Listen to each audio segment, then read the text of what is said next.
C'est une danse qui évoque évidemment Scheherazade et les mille et une nuits. Depuis quelques années, la pratique de la danse du ventre est en déclin dans plusieurs pays du Moyen-Orient, victime du puritanisme religieux. L'un des plus grands festivals qui réunit des centaines de participantes est organisé cette année à Eilat, en Israël. Patrick Fandieu et Mathieu Sellard se sont rendus sur place. Aux frontières de l'Égypte et de la Jordanie, la ville israélienne d'Eilat, plongée le temps d'un festival dans la légende nocturne d'un art si longtemps populaire au Moyen-Orient. Dans la région, un art réputé plus sulfureux qu'avant, la danse du ventre, une appellation d'ailleurs bannie par des danseuses comme Yael, bienvenue, je suis en train de me préparer. Préférant l'expression danse orientale.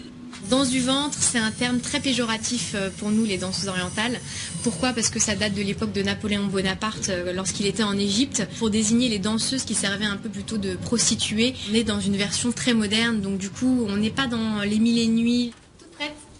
Échappée aux clichés graveleux des contes millénaires, l'obsession des danseuses venues dans ce grand festival régional pour y présenter leur danse comme un art parmi d'autres.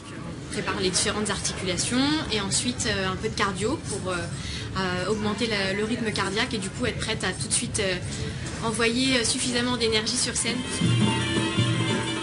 Yael, une habituée de la scène en Israël mais aussi en Égypte, ce berceau moyen-oriental d'une danse désormais prise pour cible par tous les intégrismes religieux.